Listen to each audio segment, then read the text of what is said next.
This right here is VJ Edgecombe, and this single play tells you almost everything you need to know about him and what he brings to the 76ers. That's how you can do it. Oh, man! Edgecombe, dang, nasty! It's not just the results of the possession, but the speed, the aggression, and the intent behind it. From the moment he steps on the floor, Edgecombe plays with a level of urgency that immediately separates him from most rookies in the league. On a team that already has a dynamic guard like Tyrese Maxey, Edgecombe hasn't faded into the background. Instead, he's become a genuine secondary force. He's averaging 16 points per game, which ranks him third amongst all rookies in the NBA, while also contributing 5 rebounds and 4 assists a night, with shooting splits of 42% from the field and 38% from 3, showing a level of comfort and confidence that most first-year players don't find until much later. And when it comes to rookies, numbers can only tell you so much. This stage of a player's career is about adjustments, feel, and instinct.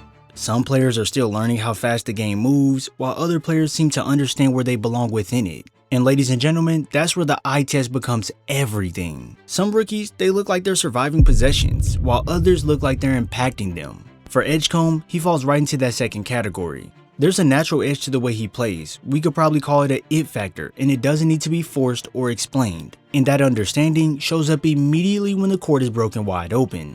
When VJ gets in that open floor, his game isn't built solely on speed, it's built on awareness. The moment a shot goes up, he's already scanning the floor, identifying space, and choosing a lane to fill. He runs with intent, filling out gaps before defenders can organize, and putting pressure on the defense before they're ready to respond. Whether he has the ball or not, he's constantly being a threat to the rim. When he's not filling the lane and pushing the break himself, he uses controlled aggression, changes speed, shifts angles, and forces defenders to make decisions on the fly. Like if they step up too early, he attacks right past him to go around. And if they hesitate, well, it's a done deal. What really separates him in this moment is how comfortable he is at finishing at full speed. He's not scared whatsoever, as he'll use his athleticism to glide around defenders, he'll absorb contact without losing balance, or elevate through all types of traffic when the lane opens up. Even when the initial fast break doesn't result in an immediate opening, he gives the ball up and immediately re-engages to receive the ball back and then go hard for the finish.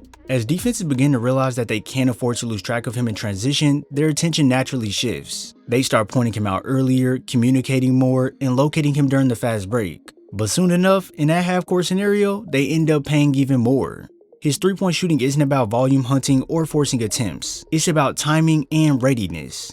For a rookie, he understands spacing exceptionally well, as he'll slide up into open windows when defenders get too far over and help, and by the time they get back, his feet are already set, so he's ready to lock, load, and fire.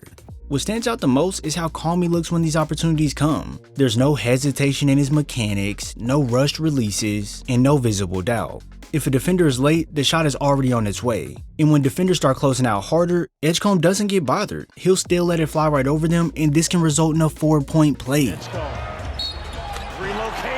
Other times, he'll use subtle fakes, small handle shifts, and quick sidestep to create just enough space to get his shot off cleanly, and when he's doing these moves, he stays controlled and serves them with a purpose, as they're meant to punish over-aggressive closeouts rather than put on a fancy show for the audience. As his shooting range extends out further, defenders are forced to guard him higher, which stretches the floor out even more, opening up driving lanes for both him and his teammates. Help defenders will start to hesitate longer and rotations get even sloppier, and that's when the offense as a whole begins to breathe even easier. Having a rookie who stays ready to shoot even when the floor is chaotic and scrambling makes him a reliable release valve when plays break down. It's extremely valuable that he doesn't need the offense to be perfect to be effective. He simply just takes advantage of the opportunity.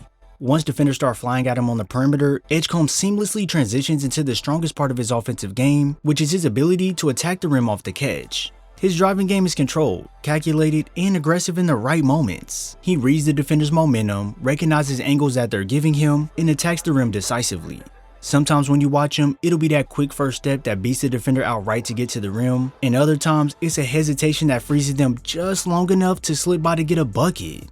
I like his game because he doesn't waste any movement, and he doesn't over dribble like we see a lot of players do in the league. Everything he does is at gaining that half-step advantage, and when arriving at the basket, his finishing package continues to expand. He can push inside to go score through lots of contact, he can adjust his body in midair when the help rotates over, or elegantly glide around defenders without losing balance or focus.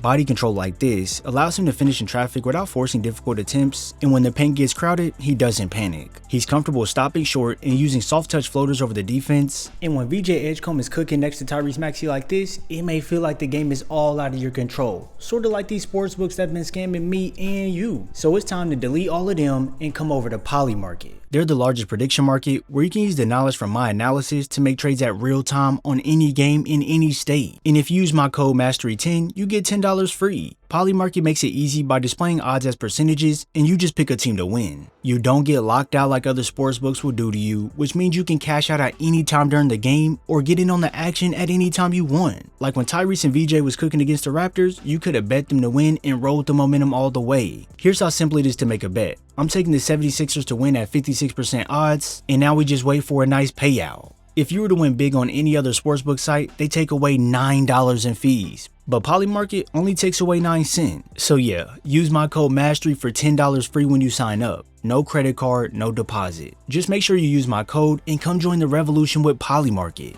Now what's especially impressive with Edgecombe is how comfortable he looks attacking off movement. When coming off screens, he stays patient, letting the defense reveal itself before committing. If the defender trails, he keeps him on his hip and continues downhill. If the big drops back, he takes the space given and attacks the gap. There's a maturity to these reads that's rare for a rookie, and it allows him to constantly get quality looks without forcing the issue. As defenses collapse harder to stop his drives, Edgecombe begins to operate in that space that separates good scorers from complete offensive players. And what I'm talking about is that mid-range, and he isn't flashy, but he's effective because it's rooted in patience and balance. He understands when the rim is taken away and when the three-point line is being over-defended. So instead of forcing himself into traffic, he's comfortable pulling up in space, using footwork and timing to create those clean looks. When coming off with room to operate, he reads coverages very well by adjusting his pace based on how defenders react. If the defender goes under, he rises comfortably into his shot. If they chase over the top, he slows down just enough to create separation. And if the coverage sits in between, he keeps his dribble alive, maintaining that control until the window opens up, and now it's time for him to bury the shot. For a rookie, his footwork in these situations is very subtle but effective, allowing him to stop, rise, and shoot without losing balance even when contested. What makes this part about his game so important is how it ties everything together. His transition pressure forces defenses to sprint back, his shooting forces them to stay attached, his driving, well, it collapses the paint, and his mid-range game punishes defenses for overreacting. Nothing about his game feels disconnected. Every part of his offensive game flows naturally into the next, creating a constant cycle of pressure that's difficult to contain him even at this early stage in his career. For a rookie, that kind of offensive cohesion is rare, and for the 76ers, it matters. Because Edgecombe isn't just filling minutes or waiting his turn, he's actively shaping how defenses have to guard them. He brings energy, movement, and aggression, but he pairs it with control, awareness, and feel. This is why VJ Edgecombe doesn't feel like a typical rookie. He doesn't play like someone trying to survive in this league. He plays like someone who understands exactly where he belongs and exactly how to make his presence felt.